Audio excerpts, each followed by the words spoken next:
While perhaps not as big as it once was, the Mega Man franchise is still one of the most iconic in all of gaming. So to show the Blue Bombers some love, let's take a look at some fascinating Mega Man theories.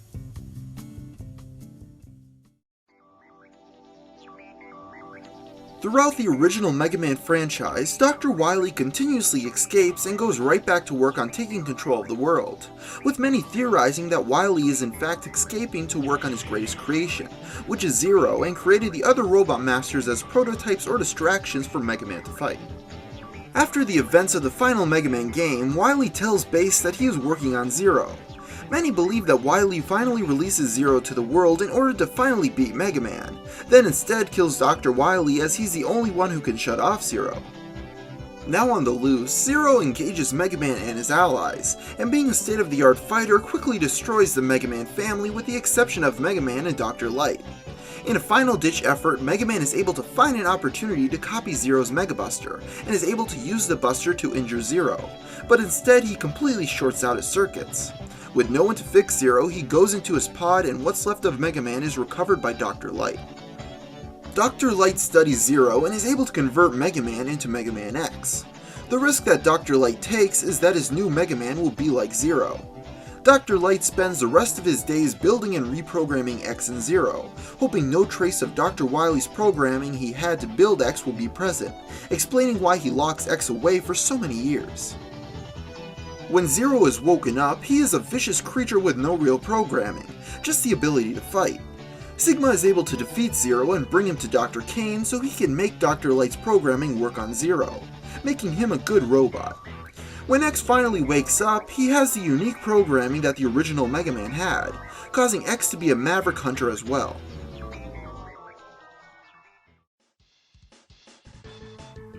While the first theory covered is fairly convincing, some Mega Man fans have a slightly different spin on things, that starts off by pointing out that the special thing about X is that he's the first robot who can think for himself and make decisions not limited by his programming, unlike the original Mega Man who was still somewhat bound by programming in terms of personality. So if X was supposed to be a revolutionary breakthrough in robotics that blurred the lines between human and robots, why would Light give him advanced weapons? If someone were going to make a new robot that is capable of human thoughts and emotions, why would you also give it lethal weapons? Wouldn't you give it human limitations to better blend it into society so it would be accepted by the people? The only reason Light upgraded Mega Man was to defeat Dr. Wily and the reprogrammed Robot Masters, and he was very good at doing it.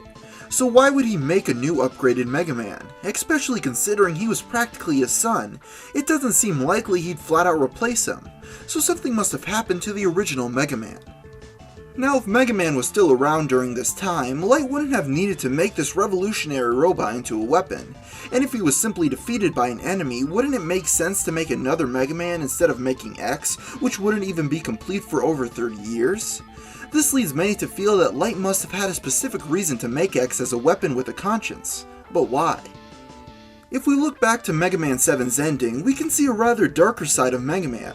In earlier games he was very trusting and forgiving, but over time he grows such a resentment to Wily he is driven to nearly killing him, while at earlier times he hated fighting and only wanted peace. So all this leads to the theory that eventually Mega Man did end up killing Wily, which was the turning point that changed him. As evidenced in the ending of Mega Man 7, he says he should have killed Wily years ago, so it's plausible to think that he's untrusting to any new criminals that might show up, ending it before it got out of hand. Mega Man is a robot above all else, so he follows his programming and that's it. He's supposed to be a peacekeeper and protector that does whatever it takes to protect the world, so after being pushed to the edge so many times he learns to not trust these criminals, unless they were to trick him and cause more destruction. So eventually someone would have to step in and take care of the Mega Man problem, either having him deactivated or destroyed, which would explain why Mega Man is gone with a new robot needed to take his place.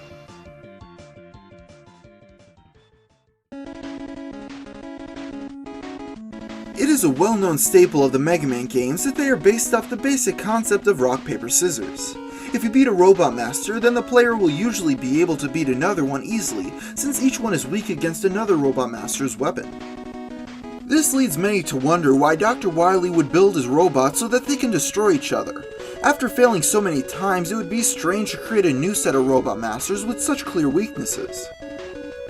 A theory that would explain why Dr. Wily builds his Robot Masters weak against one another would be to control them. So if a robot malfunctions and wants to rebel, he would just have to attack him with a robot that he's weak to. That way, the only way he would be in trouble would be if all the robots rebel at the same time, which would be unlikely. To conclude this video today, let's hear if a song from the original Mega Man could have taken influence from a popular band at the time.